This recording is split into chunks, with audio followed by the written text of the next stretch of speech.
I always arrive early to appointments. Old habits from a life spent running a small hardware shop, punctuality, patience, preparedness.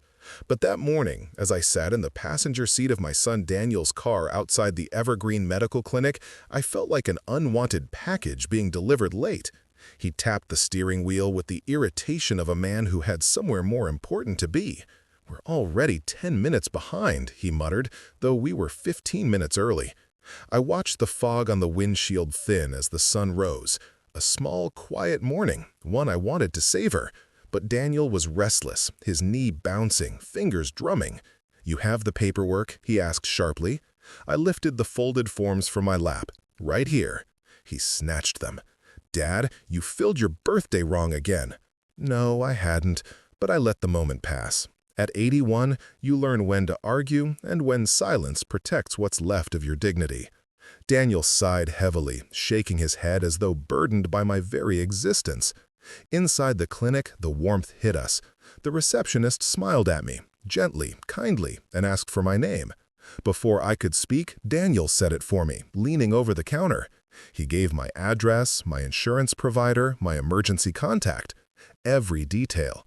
He did it with the tone of a man reading instructions printed in a language he resented having to learn. "Please have a seat," she told us. The chairs were stiff, the kind built to last decades without offering comfort. Daniel scrolled on his phone while I watched a young couple wrangling their toddler near the fish tank. Life in all its stages, just like the ever-swimming goldfish that never seemed tired of their loop. After several minutes, a nurse stepped into the waiting room. "Mr. Harper?" I stood slowly, joints buzzing with the dull ache that had brought me here in the first place. Before I could follow her, Daniel intercepted. "What's the wait time?" he asked. She blinked, surprised. "The doctor is running about 15 minutes behind." 15? Daniel scoffed. "Unbelievable." "It's all right," I murmured, hoping to soothe him. He didn't hear me, or chose not to. In the examination room, the nurse took my vitals. Daniel answered most of her questions for me, even the ones directed at my face. When I tried to clarify something about my medications, Daniel sighed and said, "He gets confused sometimes." The nurse glanced at me with a softness meant to comfort, but it only deepened the sting. I wanted to say, "I'm still here, I'm still me." But pride pressed my tongue to the roof of my mouth. When the nurse left, Daniel stood, pacing. "This is taking forever." "You can wait in the hall if you'd prefer," I offered quietly. "Dad, don't start. I took time off work to bring you here. The least they could do is keep their schedule." "It's just a little delay," I repeated. He didn't look at me. He rarely did anymore when he was angry. Minutes passed, the sterile clock ticking like a hammer striking metal. My hands rested on my knees, thin skin showing rivers of veins beneath. Age can feel like a betrayal of one's own body, but that day it was Daniel's impatience that felt heavier than the ache in my bones. When the nurse returned, Daniel's irritation swelled. "The doctor had an emergency," she explained gently. "He'll be in shortly." Daniel threw his hands up. "This is ridiculous. I can't sit here all day." I swallowed.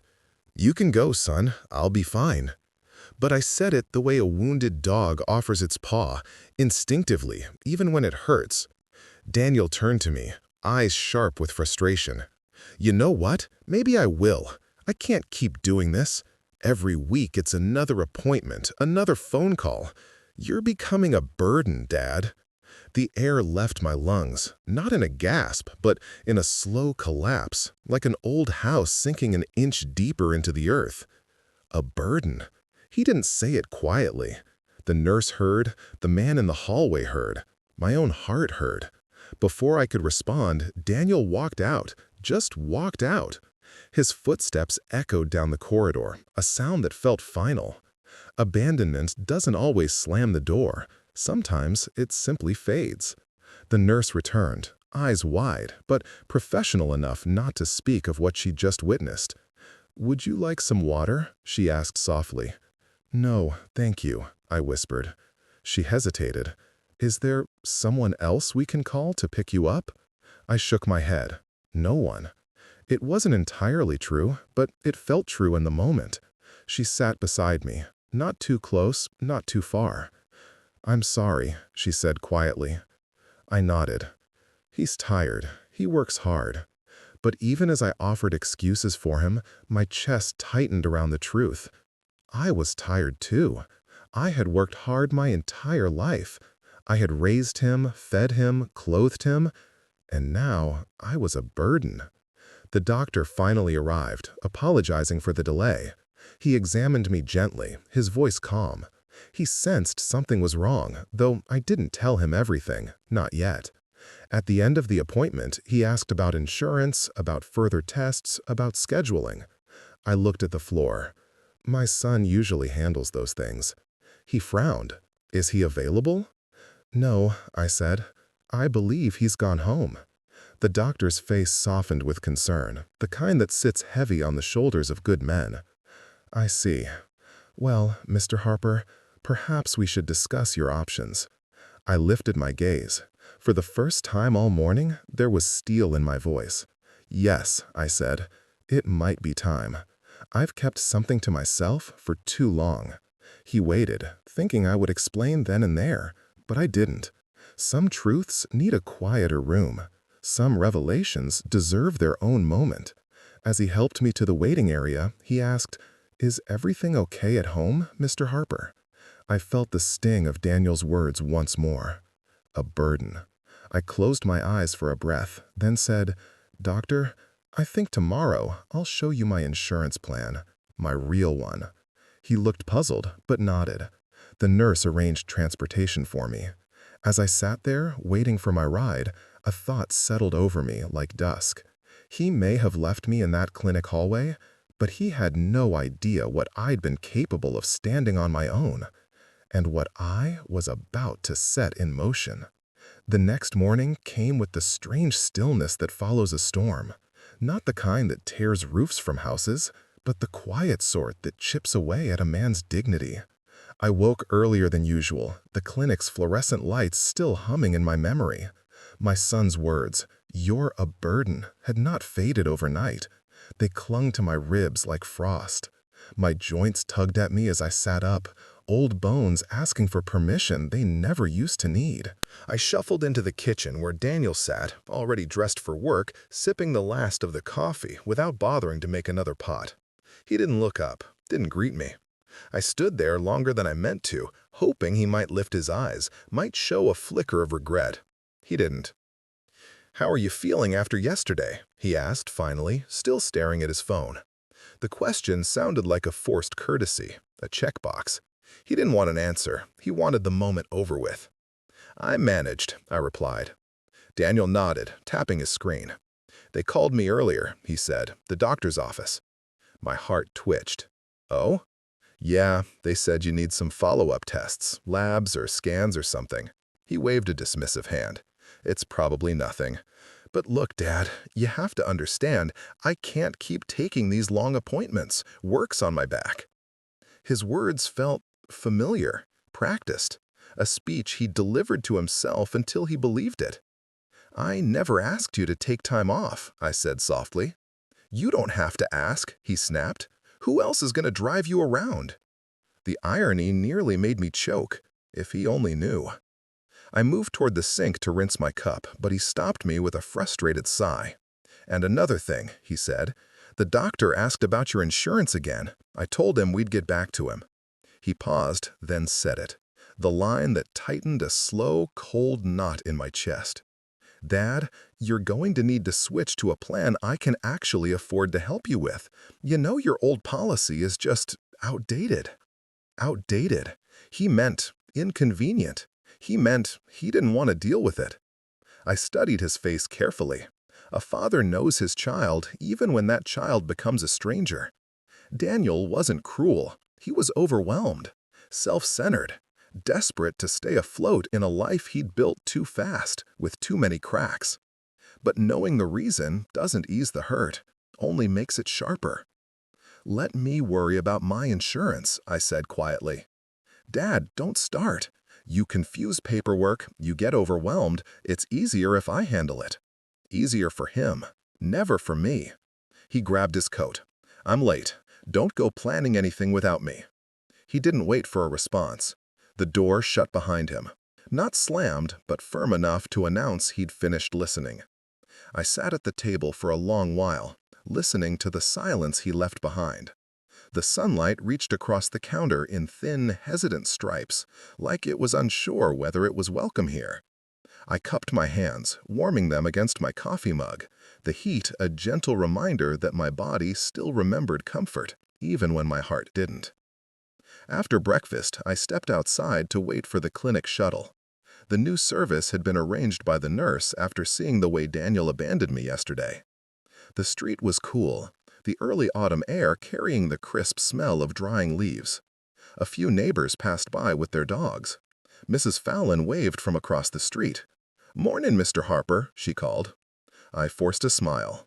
"Morning. You headed out somewhere?" "Just back to the clinic," I said. Her brow creased with concern, but she didn't pry. She had always been respectful that way, curious enough to care, quiet enough to let me choose my moments.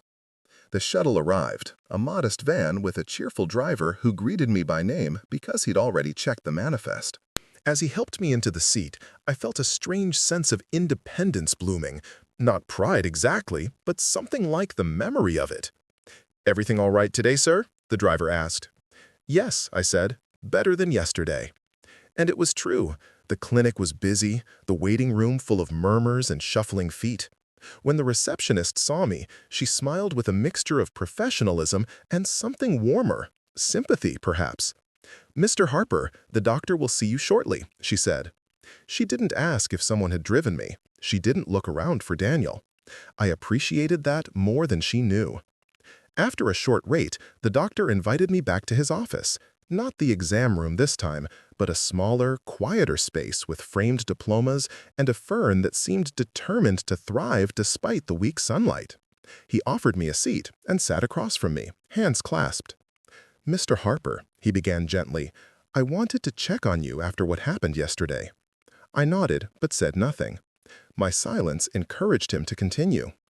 "It's not uncommon for families to become stressed with medical care," he said carefully, "but we want to ensure you feel supported. You mentioned showing me your insurance plan today. If you're comfortable, we can review it together." I reached into my coat pocket, fingers finding the familiar edge of the envelope, the same envelope I'd kept hidden for nearly a decade. Yellowed slightly, corners softened by time. I placed it on the desk between us. The doctor looked at it, then at me, unsure whether to take it. "You can open it," I said quietly. He carefully slid out the documents and began to read. His eyebrows lifted almost immediately, surprise widening his eyes. He flipped each page slowly, as though verifying he wasn't misunderstanding. Finally, he leaned back. "Mr. Harper, this is a top-tier private plan." "Yes. It covers home nursing, transportation, advanced diagnostics, even concierge care. This is extraordinary coverage." "Yes," I repeated. He looked genuinely stunned. I've never seen a policy like this left unused. "It wasn't unused," I said, "just undisclosed." He studied me with a mixture of respect and sorrow. "Does your son know about this?" "No," I replied softly. "And I would prefer he didn't, for now." The doctor nodded, understanding more than I said, maybe more than I intended to reveal. "I can arrange everything directly," he offered. "You won't need family approval for tests or support. The plan allows you full autonomy." Autonomy. The word felt like a warm blanket draped over my shoulders. "Thank you, doctor," I said. "I think it's time I handle my own care." As he outlined the next steps, I sat quietly, absorbing his words and the feeling they brought. For the first time in a very long time, I didn't feel like a burden. I felt in control. The days that followed moved gently, like a river returning to its calm after a stone is thrown in. Quiet, steady, as though pretending nothing had disturbed it at all. Yet the ripples were there, and I felt each one. 2 mornings after my conversation with the doctor, I returned to the clinic for the follow-up tests he recommended. This time, I didn't wait for Daniel to offer a ride. I didn't even tell him I was going. I simply stepped outside at dawn, letting the cool air fill my chest until it ached in the satisfying way that reminds a man he is still alive. The shuttle arrived on time, consistent, indifferent to the messy threads of family. The driver helped me up the small step, greeting me with the same sturdy kindness as before. There was comfort in these small professional rituals, dependable, undramatic, free of judgment. "Back to Evergreen today?" he asked. "Yes," I said. "They've got a few tests lined up for me." "Well, they'll take good care of you. That doctor of yours seems like one of the good ones." I nodded. He was. Not because he'd read my insurance documents without blinking, but because he'd spoken to me like I still mattered. You'd be surprised how rare that becomes after 80. The clinic was humming with morning energy. Muffled conversations, hurried footsteps, the rustle of paper gowns. Ordinary, human noise that wrapped itself around me like a warm blanket of routine. As I sat in the waiting room, I observed people as I always do, quietly, without judgment. A teenage boy fidgeting with a cast on his arm. A young mother rocking a fussing baby, dark circles under her eyes. An elderly woman clutching a crocheted bag, her expression somewhere between hope and dread. We were all fragile in different ways. The world treats some fragilities with tenderness and others with impatience, depending on the age of the body that carries them. "Mr. Harper," a nurse called gently. I followed her, moving slowly but deliberately. My steps were measured, not because of weakness, but because I've learned the value of taking the world in at a pace that lets it settle in your bones. Inside the examination room, she wrapped a blood pressure cuff around my arm. "How are you feeling today?" "Better," I said, and meant it. She smiled. "I heard the doctor was able to arrange some new support services for you." Word spreads quickly in places like this. Not gossip, just concern dressed in practicality. "Yes," I replied, "he's been very helpful." "He's good with our seniors," she said, tightening the cuff. "Listens more than most." I chuckled. "That's rare." "Mm-hmm." She finished her measurements. "We'll be doing blood work, a CT scan, and then an exam with Dr. Reeves. Shouldn't take too long." I hesitated before asking, "Do these tests require my son's approval?" "No," she said firmly, "not anymore." Those words lifted something inside me, something heavy, something Daniel had put there without realizing the cost. After the blood work, they wheeled me down a long hallway toward the CT room. The fluorescent lights hummed overhead, washing everything in a soft, cold glow. As the technician prepared me for the scan, he made light conversation. "You live with family?" he asked. "For now," I said. "For now," he echoed. "I'm considering some changes." The table slid into the machine, the rhythmic whirring filling my ears. In that narrow tube, I felt small, but also oddly safe, protected from noise, from opinions, from being spoken over. Just me and the steady mechanical heartbeat of the scanner. When the scan was done, the technician helped me sit up. "You're a strong fellow," he said kindly. "Strong," I chuckled. "At my age?" He shrugged. "Strength isn't measured in muscle. Some people come in here half your age and fall apart. You took it like a champ." His words settled somewhere warm inside me. Back in the examination room, Dr. Reeves entered with my chart in hand. He greeted me with a nod that felt almost respectful. "Good to see you again, Mr. Harper. How are you holding up?" "Well enough," I said. "Thank you. I've reviewed your scans. Nothing urgent, but there are areas we should monitor closely. I'd recommend a follow-up every few weeks." "That sounds reasonable." He sat on the stool across from me. "Now, about your care at home. I'd like to arrange for a nurse to visit you regularly, and transportation for all future appointments, if you'd like. Your insurance can handle all of that." My throat tightened, an involuntary response. Not sadness, something closer to relief. "I would appreciate that," I said softly. "Good." He paused.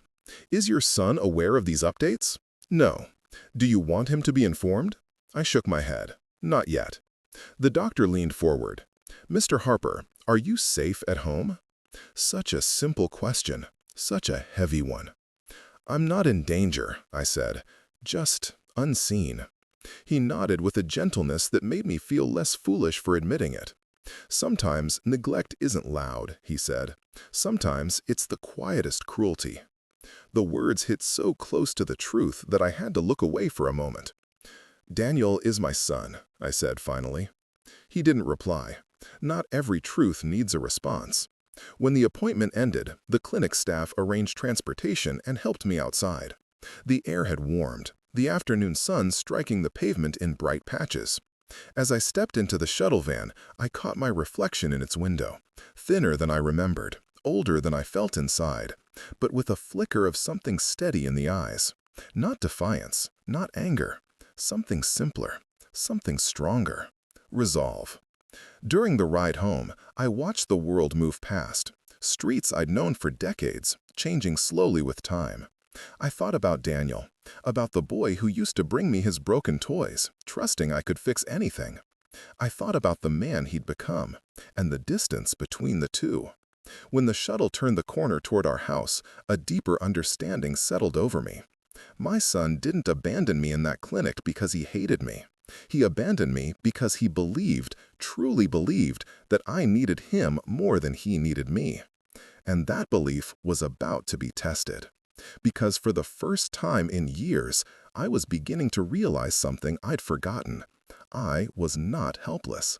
I had options, resources, a life still mine to steer. And Daniel had no idea how much was about to change. The shuttle rolled to a gentle stop in front of the house, Daniel's house, though he liked to pretend it was more ours when he wanted me to contribute to repairs or groceries. The engine hummed as the driver came around to help me down. I thanked him, gripping the van door frame with fingers that trembled more from anticipation than age. The moment my shoes touched the driveway, I felt the air shift. The blinds in the living room twitched. Someone had been watching, not out of concern, out of suspicion. Daniel opened the door before I reached the steps. "There you are," he said, voice clipped. "Where have you been?" I offered a mild, "At the clinic." "You didn't tell me you had another appointment?" "You were busy," I said. "I didn't want to bother you." A pause, a small one, but deep enough to fall into. Daniel's jaw tightened. He wasn't used to me making decisions without him. "You can't just wander off," he said. "You should have told me." He stood in the doorway as though blocking entry, not welcoming me home. I realized, in that brief moment, that I was waiting for him to move aside, waiting, like a child, for permission. So I stepped past him. He didn't expect that. His arm brushed against mine as I walked into the hall, and he murmured something under his breath, too quiet to catch, too loud not to feel. Inside, the house smelled of reheated food and the faint lemon cleaner Daniel's wife used whenever she felt I was tracking old man dust into the living room. She wasn't home, but her presence lingered in the sterile shine of the counters. Daniel followed me into the kitchen, pacing behind me like a frustrated supervisor. "What did the doctor say?" he asked. "That I'm doing all right," I answered. "That's it?" he pressed. "Just all right?" "He wants me back in a few weeks." Another pause, another tightening of the jaw. "I hope you told him to coordinate with me," Daniel said. "I need to know these things." I opened the refrigerator, not because I needed anything, but because I needed a moment to steady myself. The cool air washed over me, calming, elegant in its simplicity. "I told him," I said carefully, "that I'll handle my appointments." He froze. "What do you mean you'll handle them? Dad, you can't keep track of all this stuff. You didn't even remember to take your pills yesterday." "Yes," I replied, "because someone hid them." His eyes flickered, then narrowed. "What are you implying?" "I'm implying nothing," I said, "just stating what happened." He raked a hand through his hair. "You know what? Fine. If you want to manage everything, go ahead. But don't come crying to me when it gets overwhelming." He left the kitchen abruptly, footsteps angry, sharp against the tile. Something inside me slumped, but only for a heartbeat. I'd expected this. Not his approval, not understanding, but the fight he put up told me something important. He needed control more than he needed clarity. I sat at the kitchen table and pulled the clinic's pamphlet from my coat pocket. The words "Home Care Services" bolded across the top, glinted in the light. Beneath it lay a list of options I never imagined I would or could consider. A visiting nurse, a dedicated caregiver, transportation for all medical needs, meal preparation assistance, daily wellness checks, even relocation support. All of it covered, all of it independent of Daniel. A strange sensation washed over me, something like grief, something like relief. The two emotions often sit beside each other in old age. I heard Daniel upstairs, talking loudly on his phone. The tone wasn't unfamiliar, annoyance layered over shallow guilt. Yeah, Dad's acting weird. I don't know, maybe it's early dementia. He's making appointments on his own now. No, I don't know how he got a ride. Yes, I know, it's stressful. He didn't lower his voice. He rarely did. The words floated down the stairwell, each one a quiet erosion of whatever remained between us. I leaned back in my chair, eyes drifting to the window, where the afternoon light softened into something gold and forgiving. My late wife used to love this time of day. She called it the hour when truth reveals itself, because dusk makes you look at everything twice.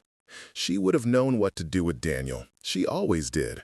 She softened him when he was sharp, grounded him when he drifted. I often wonder how different he might have been if she had lived longer. Loss shapes people, sometimes into strength, sometimes into stone. By evening, Daniel's temper had faded into a brittle silence. He avoided me entirely, moving around the house with the stiff politeness reserved for strangers. At dinner, he placed a plate in front of me with a curt, "Here." The food was warm but flavorless, the kind of frozen meal he bought in bulk. I ate it anyway. Hunger makes peace with convenience. Halfway through the meal, Daniel cleared his throat. "Dad," he said, not quite looking at me, "I think we need arrangements." I set down my fork. "What kind of arrangements?" "You know, long-term stuff." His voice teetered. "It's becoming a lot for me to manage on my own." "Is it?" He nodded vigorously. "Yes, I have work, the mortgage, the kids, my wife. I can't keep juggling everything. If you need more care, real care, maybe we should look into facilities." Ah, there it was. I felt it, not like a punch, but like a slow push toward a cliff I'd been edging for months. A suggestion delivered softly, but framed with intent. "You think I should move out," I said calmly. "I think we should prepare for the future," he corrected. "You mean your convenience." I didn't raise my voice. I didn't have to. Truth is loud even when whispered. He flinched. "Dad, don't be dramatic. I'm just trying to be responsible. You're getting older. You need help." "I know," I said, "and I'm arranging it." His brow furrowed. "Arranging what?" I didn't answer. Not yet. Daniel stared at me across the table, suddenly uneasy, as though he could feel the shift but didn't yet know the direction of the wind. "I should get ready for bed," I said, standing slowly. He didn't protest, just watched me with tight lips and narrowing eyes, a man sensing something slipping from his grasp. Upstairs, in the dim light of my small bedroom, I closed the door gently and let out a long breath. Tomorrow, the doctor would finalize the paperwork for home services. Tomorrow, the first string tying me to Daniel's reluctant care would loosen. But tonight I stood at the window, watching the street lamps flicker on one by one, illuminating the quiet road. Realizations often come in pieces, but one arrived whole and clear. Daniel didn't fear for my health. He feared losing control, losing convenience, losing the version of me he could manage like a task on a checklist. And very soon, he would lose control entirely. Because independence, once reclaimed, grows like fire, slow at first, then unstoppable. I woke before dawn the next morning, long before Daniel's alarm began its angry buzzing. Old men don't sleep deeply. We drift in and out, carried by the small aches and the memories that never learn to rest. But that morning, something else stirred me awake. Resolve. The house was silent, that fragile quiet that exists only when no one else is moving. I sat on the edge of my bed and let my feet find the floor, steadying myself with a slow breath. The carpet felt cool under my toes, another reminder that autumn was creeping closer. Downstairs, the kitchen was dim, lit only by the faint glow from the stove clock. I moved with care, not wanting to wake Daniel. Not out of courtesy, out of self-preservation. The less he noticed of my independence, the smoother the transition would be. I brewed a small pot of coffee, real coffee, not the bitter instant stuff he preferred in the mornings. As it bubbled, the rich aroma filled the room, stirring up memories of quieter times. My wife used to hum while she made breakfast, her voice soft as a linen sheet drying on a line. She would stand near me, nudging my elbow and saying, "You're thinking too hard again. Sit down and drink while it's warm." The memory brought both a warmth and a sting. I poured myself a mug and carried it to the table. Outside, the first light of day brushed the sky in pale strokes. A bird hopped along the fence, pecking curiously at nothing. I found myself smiling at its persistence. Then, upstairs, a door slammed. Daniel. He thudded down the stairs, already dressed in business clothes, tie crooked from haste. He froze when he saw me sitting calmly at the table. "You're up early?" he said suspiciously. "I couldn't sleep," I replied. "Coffee?" He waved me off, opening the fridge. "No time. I've got a meeting." His tone was clipped, but I didn't react. I had spent too many years reacting. Today, I observed. "Are you going to the clinic again?" he asked, rummaging through containers. "No," I said, "not today." "Good, because I can't leave work again if they call." I took a sip from my mug, letting the warmth settle into me. "They won't call." He paused, something sharp flickering in his eyes. "What do you mean?" "I mean," I said, choosing my words carefully, "I'm taking care of things differently now." "That doesn't make any sense." He grabbed his keys from the hook. "I told you, we need to talk about long-term plans. You can't just do whatever you want." I raised an eyebrow. "I can't?" He heard the edge in my voice and stiffened. "Dad, don't twist my words. I'm trying to help you. But you need more than I can provide. You need support." "I agree." He blinked, startled. "You do?" "Yes." A moment of confusion crossed his face. His anger had been prepared for argument, not agreement. He didn't know where to place it now. "Well," he said awkwardly, "then we'll look at some facilities together. There's one near—" "No," I interrupted softly, "not those kinds of arrangements." He frowned deeply now. "What are you talking about?" I considered telling him right then, considered showing him the paperwork, the financial statements, the plan I'd set in motion. But no, not yet. Not when he was rushing, distracted, angry. Not when his instinct would be to protest or twist the truth into something he could control. "Later," I said calmly. "We'll talk later." He exhaled sharply. "You can't keep secrets about your health from me, Dad." I met his eyes steadily, letting my silence speak for me. He left without saying goodbye. When the door clicked shut, the house exhaled with me. Around midday, the home nurse arrived, an older woman named Evelyn with soft gray curls and shoes that didn't make a sound on hardwood floors. She greeted me with a warm smile that didn't feel forced. "Mr. Harper, it's lovely to meet you. The clinic told me you might need some regular visits." I nodded. "That's right." "Is your son home?" she asked, glancing down the hallway. "No," I said, "he won't be involved." She gave a subtle nod of understanding. "All right then, let's go through the basics." For the next hour, she performed a thorough assessment with a gentleness that eased the tension in my chest. She asked about my routines, my pain levels, my diet. She checked my medications, my mobility, my breathing. "Your vitals look stable," she said. "You're in better shape than many people 10 years younger." I chuckled. "Tell that to my son."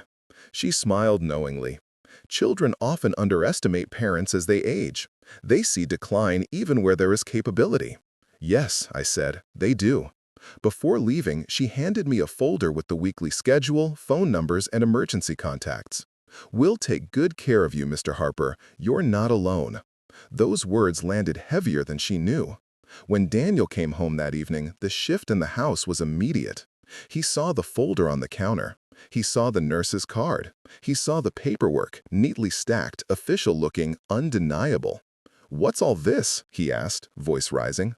"That," I said, "is my care plan going forward." "You arranged this without me?" His voice cracked with disbelief. "Dad, you can't just decide things like this." "I can," I said, "and I have." He stared at me as though trying to recognize me through a fog, as though the man sitting before him was not the father who raised him, but a stranger wearing his face. "Why would you do this?" he demanded. Why wouldn't you let me help you? I held his gaze for a long, steady breath. You didn't want to help me, I said gently. You wanted control. His mouth opened, but no sound came out.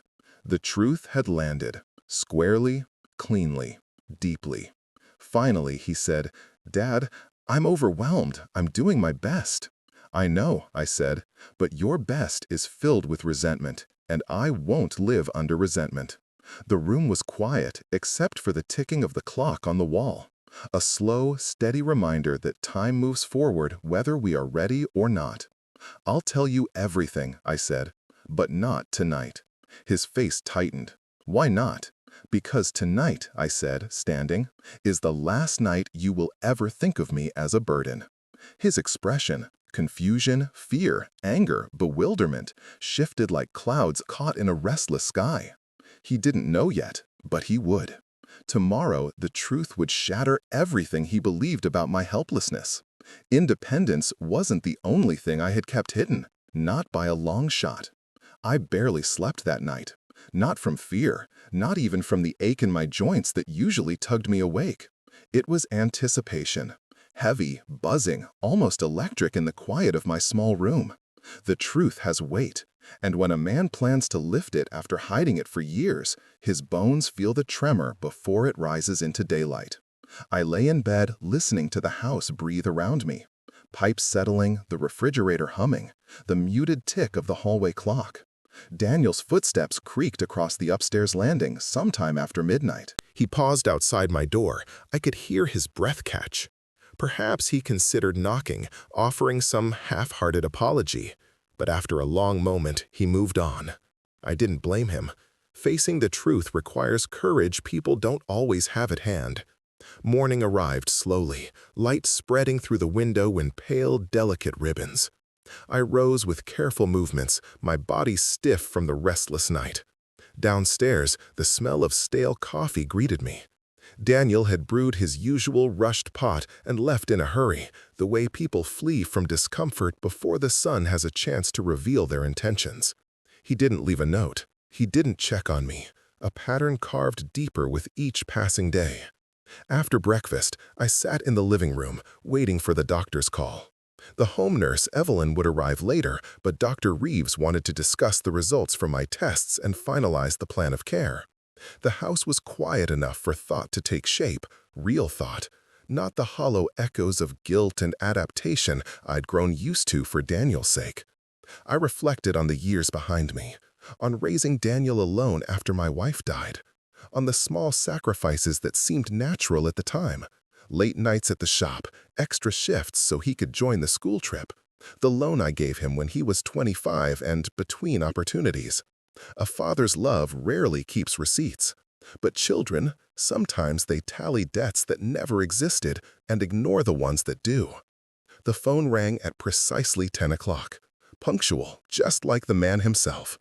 "Good morning, Mr. Harper," Dr. Reeves said, his tone gentle but professional. "I have your test results." "How do they look?" I asked. "Stable," he replied. "A few areas we'll keep an eye on, but nothing alarming. With regular monitoring and medication adjustments, I believe you'll maintain your independence for years." "Independence," I repeated softly. "A fine word." "I think it's one you deserve," he said. "I'd also like to finalize your home care plan today. Is now a good time?" "Yes," I said. "Please." He outlined the schedule: nurse visits 3 times a week, transportation for appointments, physical therapy at home, medication management. All of it covered entirely by my private insurance. The plan Daniel believed was some outdated relic of my working years. "I'll have the full documentation ready for you this afternoon," the doctor said. "And if you're comfortable, I'd like to arrange a follow-up meeting at your home tomorrow to finalize your medical directives." "That would be perfect," I replied. "And Mr. Harper, you don't need to involve your son unless you choose to." I closed my eyes, feeling the weight of those words settle over me like a warm blanket. "I know," I said. When the call ended, I felt a shift, subtle but profound. A hinge turning quietly on a door that had been locked for a long time. My future was no longer tethered to Daniel's convenience, his schedule, or his fragile pride. It was mine again. Around noon, Daniel finally returned home, slamming the door harder than necessary. His coat hit the rack with a thud. I was sitting at the dining table reviewing the nurse's folder when he stormed in. "What was the doctor talking about?" he demanded. I looked up slowly. "Pardon?" "I got a voicemail from the clinic," he said, waving his phone. "They said you finalized some kind of plan without me. What plan? What did you sign?" He was trying to sound concerned, but the panic beneath it was thinly veiled. "I arranged for home care," I said gently, "and transportation, and medical management." "You what?" His voice cracked. "Dad, you can't do that. You need family approval for those things." I shook my head. "No, I don't." He froze. "What do you mean, no, I don't?" "My insurance covers it," I said. "All of it." "That doesn't make any sense," he snapped. "What insurance? You're on Medicare. I've told you 100 times." I slid the folder toward me, fingers brushing the crisp pages inside. The real policy, the one I'd paid into privately for decades, hidden intentionally so Daniel wouldn't view me as a bank he could draw from. "Daniel," I said quietly, "you've never asked me what else I had." He blinked. "What are you talking about?" Before I could answer, the phone rang again. Daniel snatched it off the table. "Hello?" he said sharply. His expression shifted almost immediately, anger draining into discomfort. "No, I didn't know. Yes, he's here. A nurse is coming today? What do you mean she doesn't need my approval? I'm his son. Of course I need to approve." A pause. "No, I didn't realize he had another insurance policy." Another pause. "Fully covered? That can't be right. He's never said anything about—" He turned to me then, confusion and outrage mixing on his face in a way that made him look younger, smaller, almost childlike. "Dad, what is going on?" I stood slowly, feeling every year of my age, but none of its weakness. I rested my hands on the back of the chair, leaning just enough to steady the tremor in my fingers. "Sit down," I said gently. "We'll talk." Daniel hesitated, resistance flickering across his features. But something in my voice must have reached the part of him that still remembered I was his father. He sat. "The truth," I said, "is simpler than you think. I'm not helpless. I've never been helpless. I have a private insurance policy, a very good one. I kept it quiet because, well, because I didn't want my care to become your burden." "But you said—" "I said nothing," I interrupted softly. "You assumed." He blinked, stunned. "I haven't relied on you financially," I continued. "Not for years. I paid rent here, bills, groceries, quietly, because I wanted peace." He swallowed. "Why wouldn't you tell me?" "Because telling you would have changed how you treated me," I said, "and I needed to know who you were without it." Silence settled between us, thick and uncomfortable. Daniel leaned back in his chair, face pale. "So what happens now?" "What happens now," I said gently, "is that I take responsibility for my own life again." He looked at me with something like fear. "You're leaving?" "Not yet," I said, "but soon." His breath hitched. "Dad, you can't." "I can," I said softly, "and I will." At that moment, a soft knock echoed from the front door. Daniel's head whipped toward it. "Who is that?" I already knew. "The nurse," I said, "the first visit."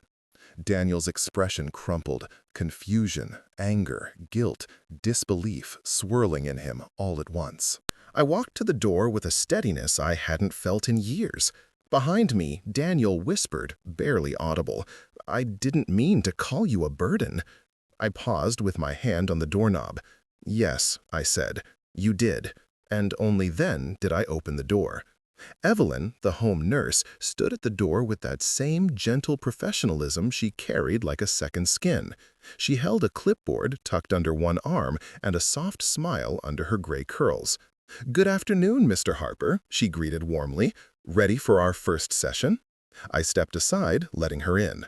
Behind me, Daniel lingered at the edge of the hallway, stiff and uncertain, as though the presence of someone who knew the truth had rearranged the gravity in the room. "Yes," I said. "Please, come in."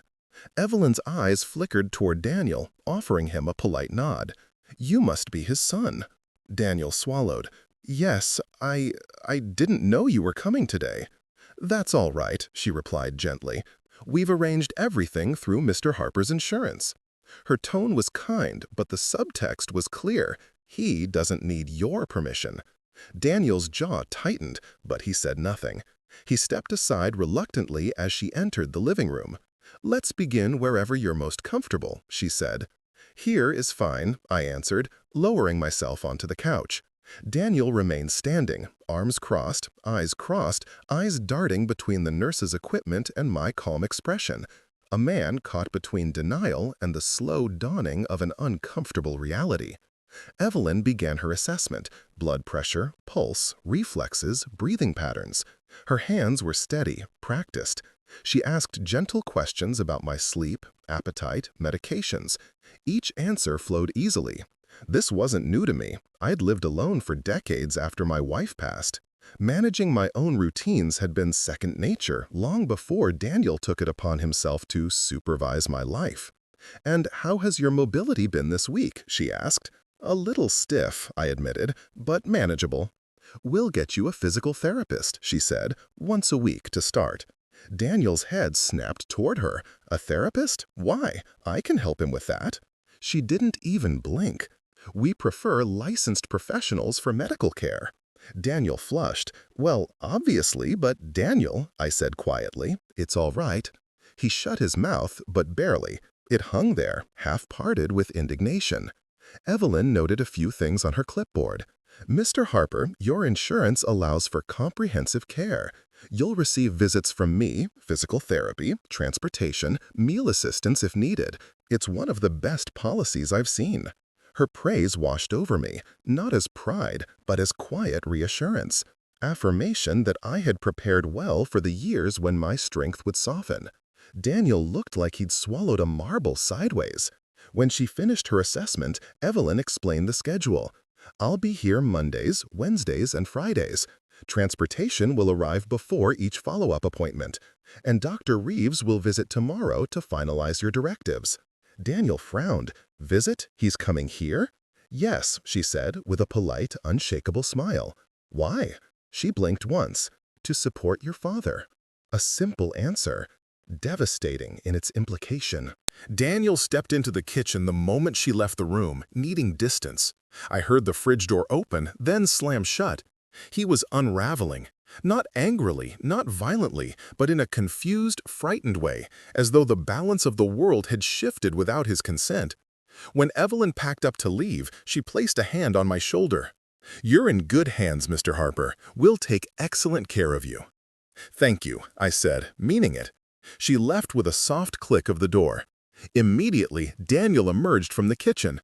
"What was that?" he demanded. What?" I asked. "You just signed up for full care without even talking to me first?" "You've said many times that you're overwhelmed," I replied calmly. "I relieved you of that burden." He stared at me, blinking, wrestling with something he couldn't shape into words. That's not what I meant," he struggled. "You meant," I said softly, "that I was inconvenient." His face paled. "Dad, no, that's not fair." "Neither is calling your father a burden," I said. The silence that followed carried years of unspoken truth, things too delicate to voice, too sharp to leave untouched. He sank into a chair, elbows on his knees, fingers pressed to his forehead. "I didn't think you'd make these decisions without me." "That's the problem," I replied. "You thought every decision about my life required your approval."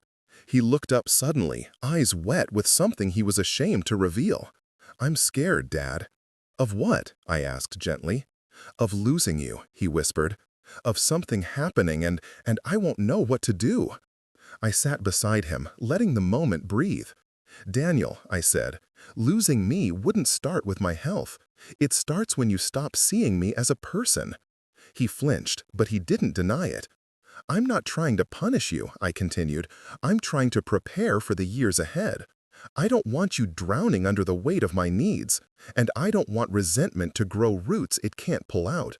He wiped at his eyes with the heel of his hand.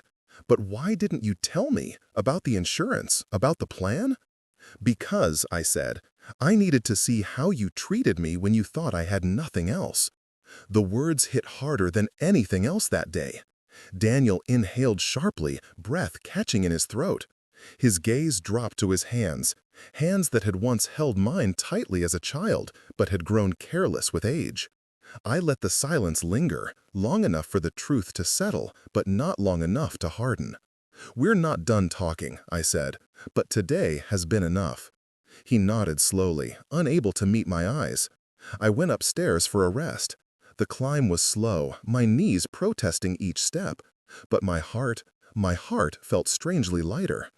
Independence is not loud. It doesn't announce itself with fanfare. It slips quietly into the room, sits beside you, and reminds you, you belong to yourself. Tomorrow, the doctor would arrive. Tomorrow, the final truth would be laid bare. And Daniel would finally understand everything I'd hidden. I slept more soundly than I expected that night. Not because my body felt lighter, aging bones never forget to ache, but because something inside me had settled. A knot untangled. A truth finally spoken aloud. When morning came, soft light seeped through the curtains like a gentle hand on my shoulder. I sat up slowly, listening. The house was unusually still. No clatter from the kitchen, no hurried footsteps, no muttered frustrations from Daniel as he hunted for his keys. Just silence. I made my way downstairs, taking my time with each step, feeling the wood warm gradually beneath my bare feet. The kitchen was empty except for a note sitting on the counter, Daniel's handwriting stiff and uneven. Dad, had to leave early. We'll talk later. D. A conversation delayed, not avoided. A small step, an uncertain one, but even small steps matter. I brewed a pot of real coffee, strong, dark, the way my wife used to insist, puts hair back on your chest. The smell filled the room slowly, curling into corners where neglect had lingered. I opened the window to let the crisp morning air sweep through. At exactly 10, a soft knock echoed through the hallway. Dr. Reeves arrived wearing a simple jacket over his scrubs, carrying a leather folder tucked beneath his arm. There was something reassuring about him, something steady, like a man who chose to be gentle in a world that pushes for haste. "Good morning, Mr. Harper," he greeted. "Morning, doctor."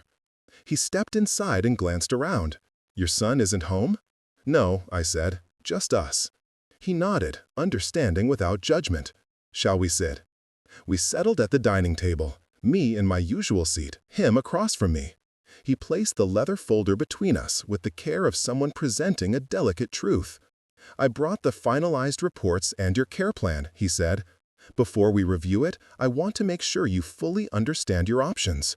"I do," I replied, "but please go on." He explained everything with calm precision. The schedule of nurse visits, the transportation services, the therapy sessions. Then he turned the page to something heavier. "Mr. Harper," he said softly, "we should also discuss your medical directives." I felt the air shift, a conversation I had long delayed, long feared. "I understand," I murmured. "We can take it slowly," he assured. "These decisions are about dignity, choice, and preparation. They don't diminish your life, they protect it." He began asking questions carefully, respectfully. Who should make decisions if I could not? What treatments did I want or not want in an emergency? What kind of living environment did I wish for in the years ahead? Each question stirred memories. My wife in her hospital bed, Daniel's shaky hands signing her papers, the regret that followed, the helplessness carved into his eyes. I would not put that weight on him again. When the doctor finished writing, he slid the forms toward me. "You take your time reviewing these," he said. I read every word, slowly, steadily. My signature, once such a casual stroke of pen across paper, now felt like a vow, a promise to myself. I signed. Dr. Reeves exhaled softly. "You've done a very brave thing today." "I didn't feel brave," I said, "only responsible." "That," he replied, "is the core of bravery." He placed the signed directives back into the folder with reverent care. "Now," he continued, "there's one more matter." I raised an eyebrow. "Oh? Your insurance representative would like to meet with you next week. They want to ensure your transition into full-service care goes smoothly, and if you choose to relocate in the future, they'll help arrange that." "Relocate?" I echoed. "Yes," he said gently. "If you prefer an independent senior residence, your plan covers several high-quality facilities." My heart thumped, not out of fear, out of possibility.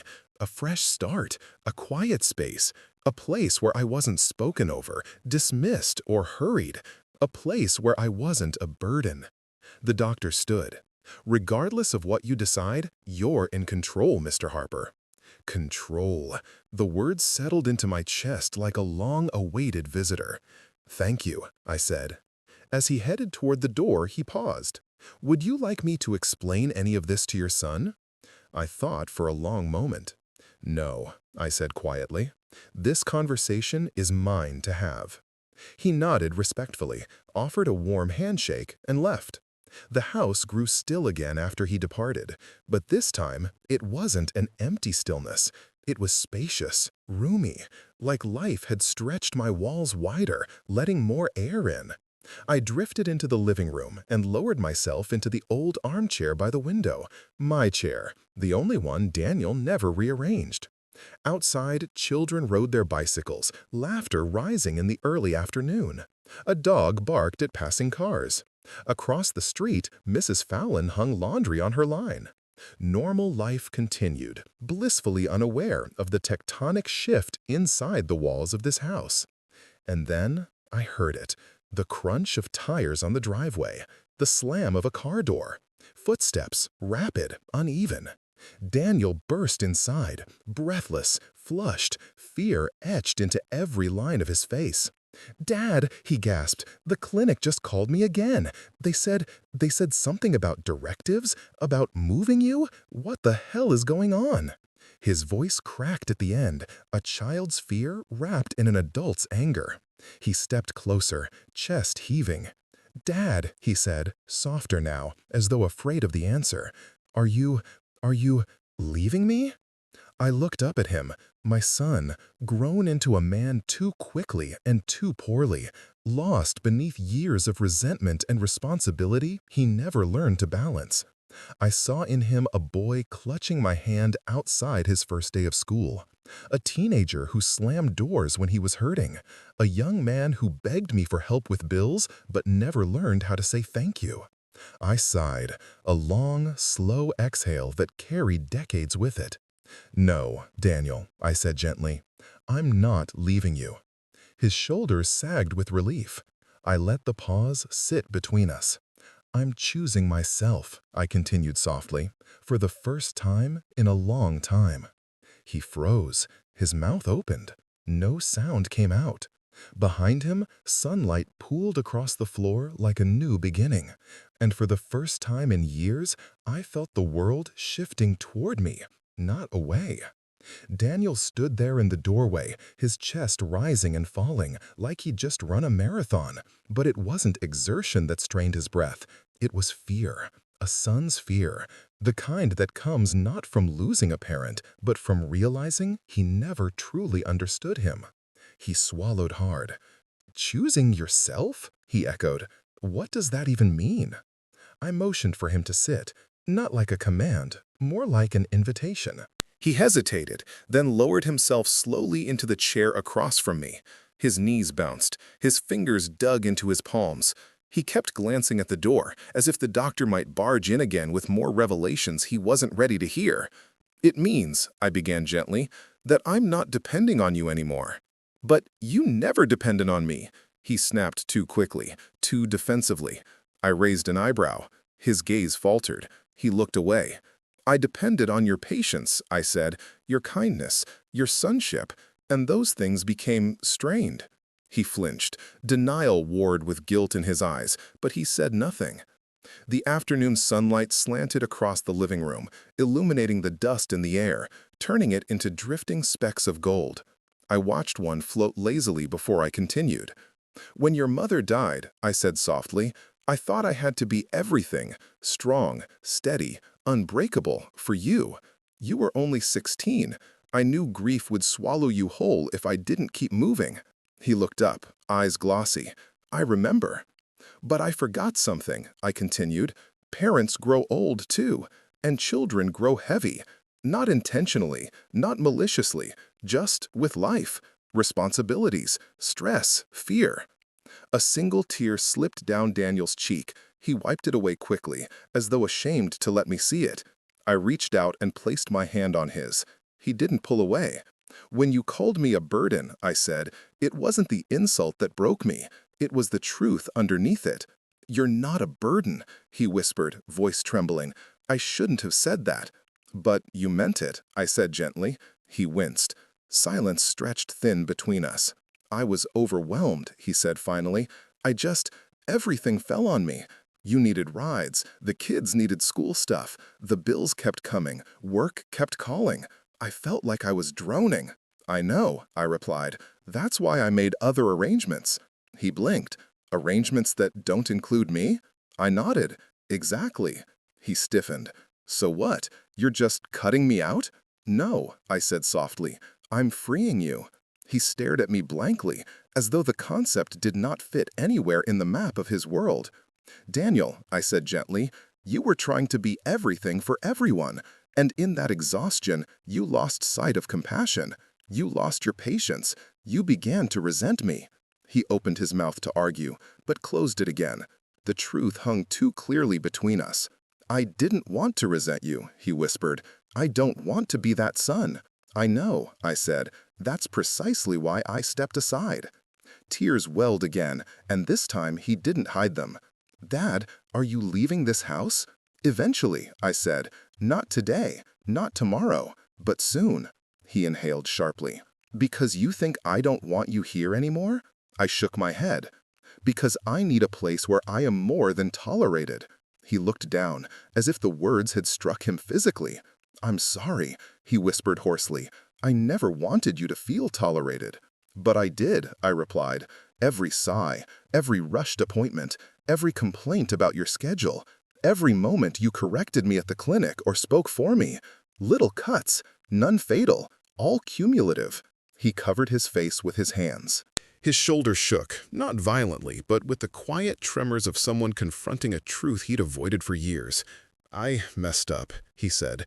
"Dad, I didn't know how far it had gone." "Most harm isn't done intentionally," I said. "It's done out of habit." He drew in a deep, unsteady breath. "So, what now?" Now, the moment I had prepared for, the hinge on which everything quietly turned. "Now," I said, "I live the way I want, with the care I choose, with the independence I haven't felt in a long time.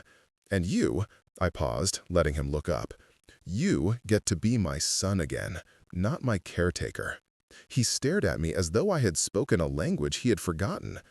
"It doesn't mean I won't need you," I continued. "It just means I won't be relying on you for my survival."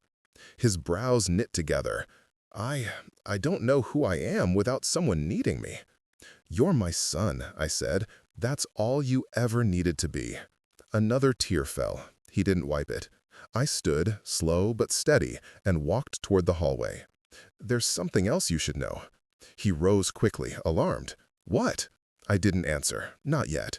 I stepped into my bedroom and opened the drawer where I kept the insurance files, the directives, the decades of documents Daniel never knew existed. My fingers brushed across the crisp papers, folders thick with preparation.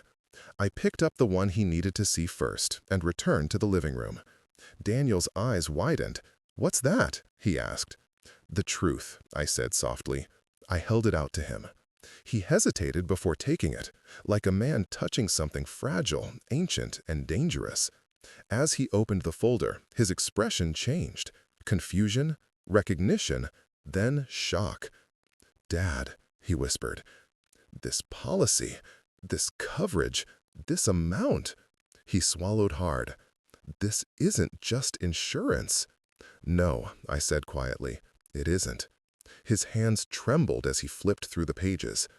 "Dad, this is enough to, to take care of me," I finished. "On my terms, not yours." He looked up, shaken to his core. "You kept all this from me." "I did." "Why?" I let a breath out, slow, full of years. "Because I needed to see who you were when you thought I had nothing." He closed his eyes. And for the first time since he was a boy, Daniel sat silently beside me. Not as a caretaker, not as a frustrated son, not as a man cornered by responsibility, but as a child humbled by the truth. We didn't speak for a long time, and in that silence, something shifted between us. Something small, something fragile, something hopeful. The beginning of understanding, the beginning of change, and the beginning of the moment he would realize he hadn't just underestimated my resources, he had underestimated me. Daniel sat hunched over the folder as if the weight of the documents could crush him where he sat. The air between us felt dense, heavy with years of unseen sacrifice and unspoken bitterness. His eyes scanned every line with the desperation of a man looking for a different ending, a loophole, an explanation that didn't leave him the villain of his own father's story. "Dad," he murmured, voice cracking, this is enough money to support you for the rest of your life. Private care, housing, medical treatment, everything." "Yes," I said gently, "and you've had it all this time." "I have." He lifted his eyes, red, swollen, full of something deeply human. Shame, fear, love, regret, tangled so tightly together he couldn't tell one from the other. "Why didn't you tell me?" he asked again, softer this time. Not angry, not defensive, just broken. I sat back in my chair, letting the truth settle between us like dust in sunlight. "I didn't tell you," I said carefully, "because I wanted to protect you." His brow furrowed. "Protect me? From what?" "From becoming the kind of son who loves his father for what he can give him." He recoiled, as if struck, not from offense, but because the truth had finally taken shape inside him. He'd never asked about my income, my savings, my security. He had simply assumed limitation, assumed weakness, and built his behavior around that story. "I never cared about money." "No," I agreed. "You cared about convenience." His eyes shut tight. Tears squeezed out. I continued, not cruelly, just honestly. "You wanted the version of me who needed you, in small, manageable ways. A ride here, an appointment there. Something that made you feel dutiful, but not burdened." He inhaled sharply, trembling. "But as I needed more, patience, more time, more compassion, you couldn't offer it, not without resentment." Daniel buried his face in his hands, shoulders shaking. I let him cry. Fathers don't take pleasure in their children's pain, not even when the pain is a lesson long overdue. After a long while, he spoke through his fingers. "I'm sorry, Dad. I'm so sorry. I didn't realize. I didn't know." "You didn't ask," I said gently, "and I didn't force you to." He wiped his eyes, blinking at me. "I want to do better." "I believe you," I replied, "but wanting and doing are different things." He nodded, understanding. I stood slowly, leaning on the table for balance. Age softened my bones, but not my certainty. I walked to the living room window, watching the street outside. The quiet life I'd lived for decades, now on the cusp of change. "Daniel," I said without turning, "I'm moving." His breath hitched. "When?" "Soon," I said. "The insurance plan includes a residence where I can live independently, with medical care as needed, a place where I will not be in your way, where I will not be resented." He shook his head wildly. "Dad, no, please, don't go. I'll take care of you. I promise." I turned then, slowly, meeting his tear-glossed eyes. "I don't want to be taken care of," I said. "I want to live, and to let you live without resentment." He stepped forward, But we can fix this. We can fix us, I corrected, but not by keeping things as they are. He stopped, breath catching. Dad, I don't want to lose you. You're not losing me, I said. You're gaining a chance to be my son again, not my unwilling caretaker. He stood there shaking, absorbing the truth strike by strike until it reshaped him. I walked to him, placing a steady hand on his shoulder. You will visit, I said. We will talk. We will spend time together. But it will be by choice, not obligation. His lip trembled. I don't deserve that. No, I agreed softly. But forgiveness seldom waits for worthiness. He collapsed forward, slowly, as if time itself softened his fall and wrapped his arms around me. His embrace was clumsy, desperate, the way it had been when he was a little boy scared of thunderstorms. I'm sorry, Dad, he whispered against my shoulder. I never meant to hurt you. I held him, not tightly, but firmly enough that he knew I was still here. When we separated, he wiped his cheeks and asked, When do you leave? In a couple of weeks, I said. I'll start with a short stay, then decide. He nodded slowly, accepting reality in small, manageable pieces, ironically, the same way he'd once wanted my needs to come. There was one last thing he needed to know, one truth that would settle the final stone in this path we were rebuilding. Daniel, I said, I want you to understand something. He looked up. I didn't make these plans because I stopped loving you. I made them because I finally remembered to love myself. His breath shuddered. And you, I added, will be all right. Life will feel lighter without the resentment you carried. You'll see that soon. He nodded, tears blurring his vision again. And when you're ready, I said, you can visit me. Bring the kids. We'll sit in the garden. We'll talk about nothing and everything. As family, not obligation. He managed a fragile smile. I'd like that, he whispered. So would I. 2 weeks later, I moved into my new residence, a calm, bright community with gardens that smelled of jasmine and staff who called me Mr. Harper with respect rather than impatience. On my first morning there, I sat on a wooden bench beneath a flowering tree, sunlight warming my face. A nurse brought me tea. Birds chattered in the branches. No one hurried me. No one sighed at my pace. No one treated me like a burden. I closed my eyes, letting peace settle into the spaces Daniel's resentment once occupied. That afternoon, the receptionist approached with a message. Mr. Harper, she said, smiling warmly, your son called. He's bringing your grandchildren this weekend. I felt something gentle unfurl in my chest, something like hope blooming in light spring. Thank you, I said softly. As she walked away, I murmured to myself, a burden doesn't walk away. A burden is something you drag behind you.